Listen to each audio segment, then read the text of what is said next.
$52 billion in capital improvements over the next 5 years.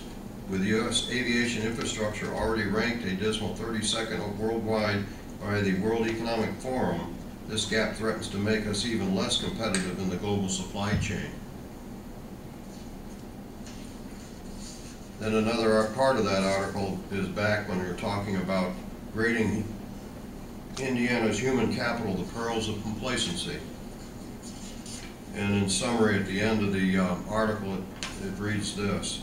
So Indiana is shaking up its complacency about human capital gap, but shame on us that we allowed the comfort of the status quo to create a looming crisis in the industries that supply jobs to 1 of every 4 working Hoosiers. We're joining the battle, but it's far from won. Our challenge going forward is to maintain an intense collaborative focus on preparing the next generation of manufacturing and logistics workers in a knowledge-intensive global economy. A statistic approach to education and training is no longer an option. If we're standing still, we're falling behind.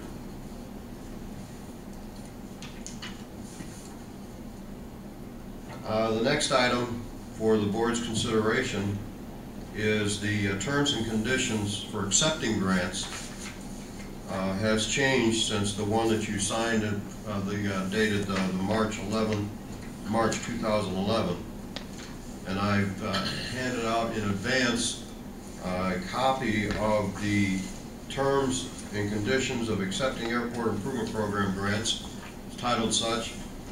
And up in the upper right-hand corner, it probably has a date with red in it, April 2012, and just side of that it says deleted, March 2011.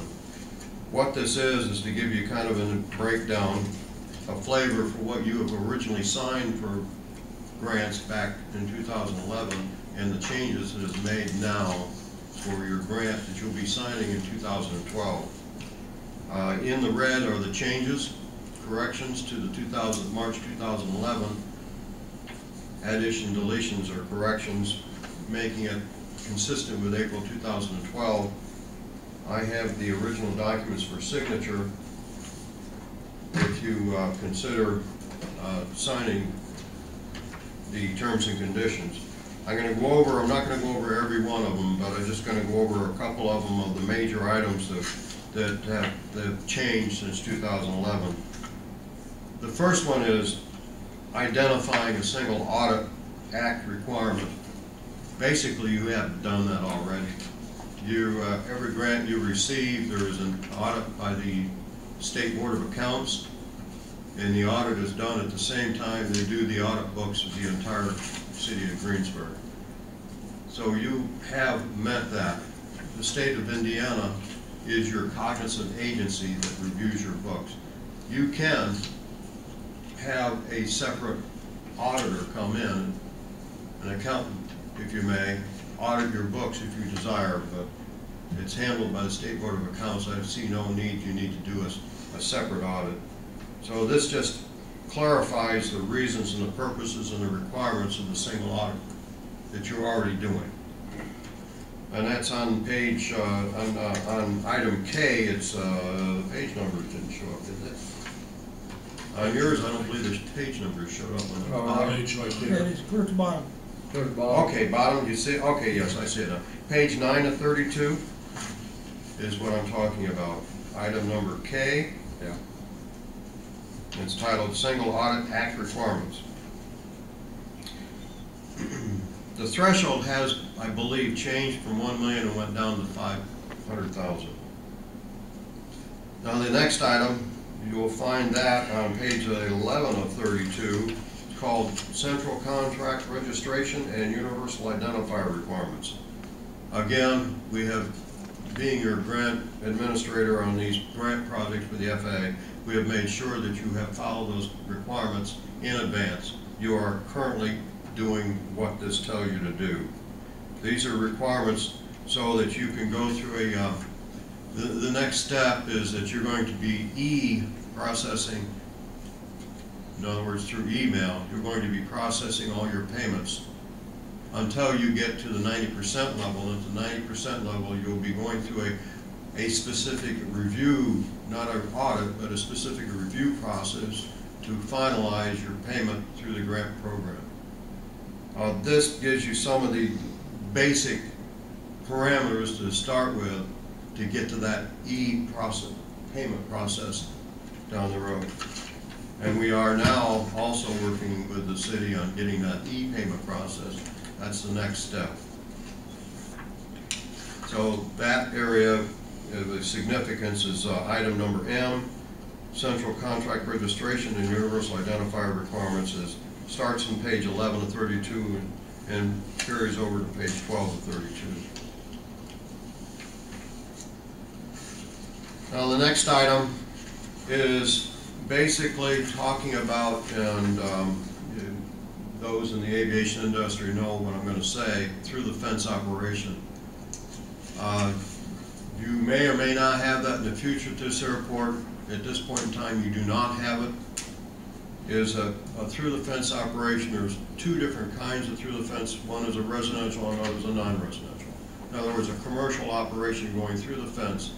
They are on their own land with a taxiway with no fence on it, gate or anything, and they go on to airport property and use the airport property.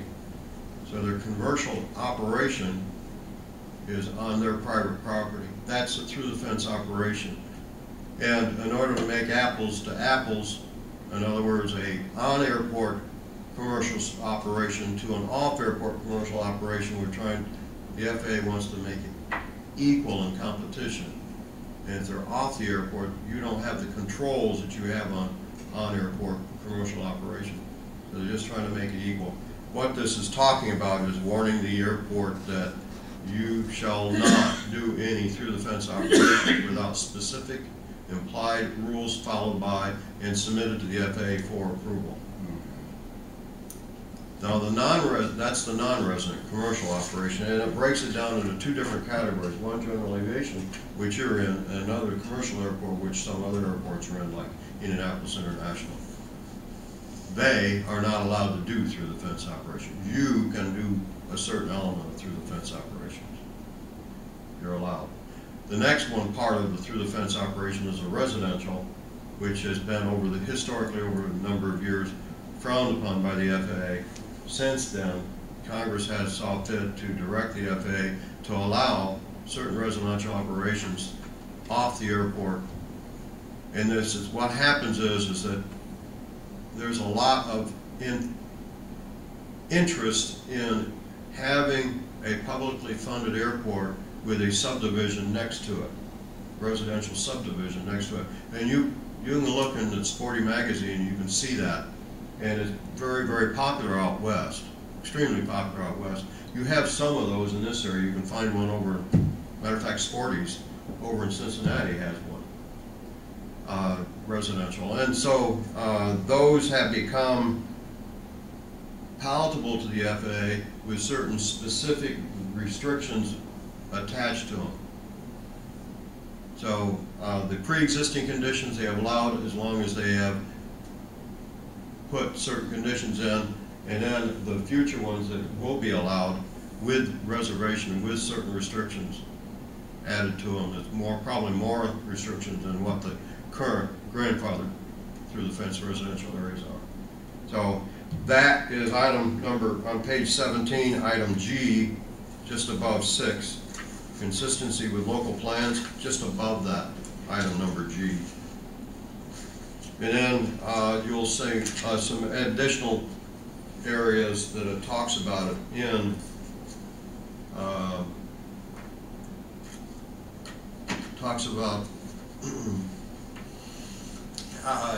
in revenue. It'll talk about a little bit, not a lot. So then we have page 18, veterans preference. It includes veterans preference for employment on projects that you pay for. Then the next item, which is just expanded. It's always had veterans preference, but what it did is it expanded it to the Vietnam War as well as the Gulf War and Afghan, Iraqi wars, all of them. Has added those veterans as well. Then under airport revenues, This is an interesting part. It currently, I'm going to read this a little bit, which is interesting in how it's applied. But airport revenues, all revenues generated by the airport and any local taxes on aviation fuel established after December 30, 87 will be expended by it for the capital or operating cost of the airport, the local airport system, or other local facilities which are owned or operated by the owner or operator of the airport and which are directly and substantially related to the actual air transportation of passengers or property, or for noise mitigation purposes on or off the airport. And then it talks about the following exceptions apply on this paragraph. I'm on page 22, and just below that, in highlighted item number 2 and 3 it clarifies more of what revenues are required to stay with the airport and used for capital or operational purposes on the airport, not off. So it does some more clarification of what generated by sale.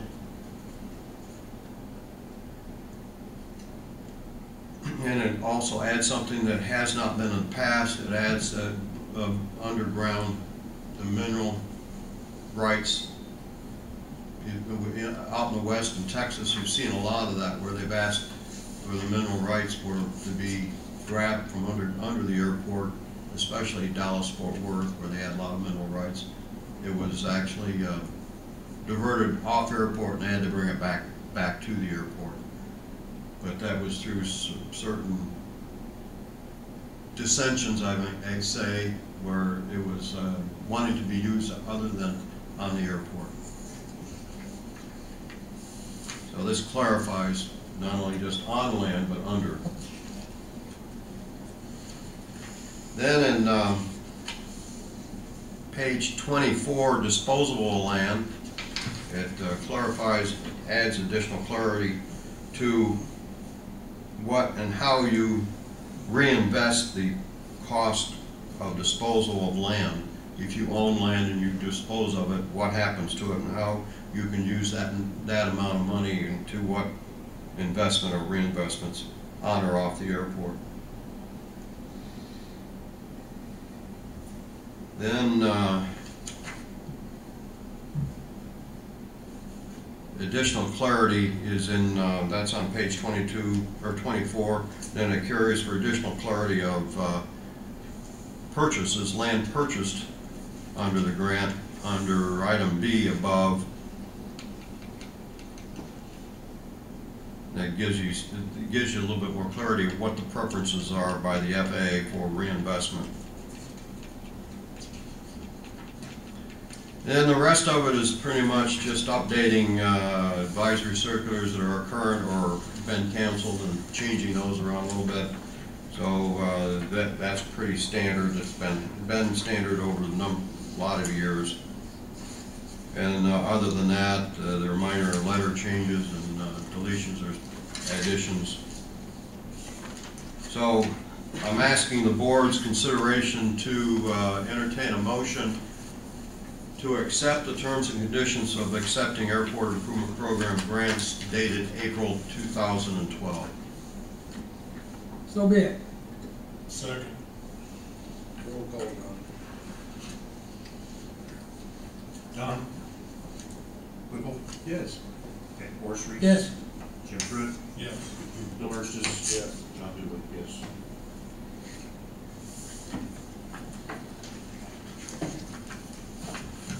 Gentlemen, that's all I have. Thank you.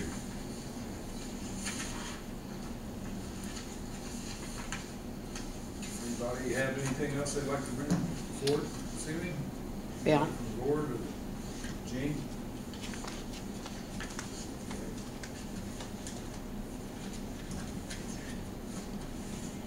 I just want to start by saying that I want to compliment the city of Greensburg because we can now hear you in the back of the room. They made a major improvement to the sound system.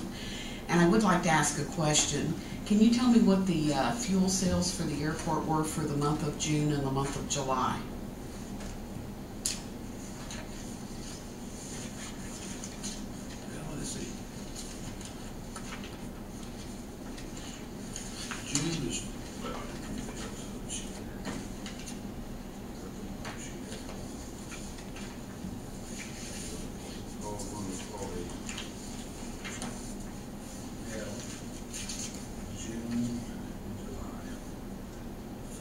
13,836.04, 13,878.08. Thank you.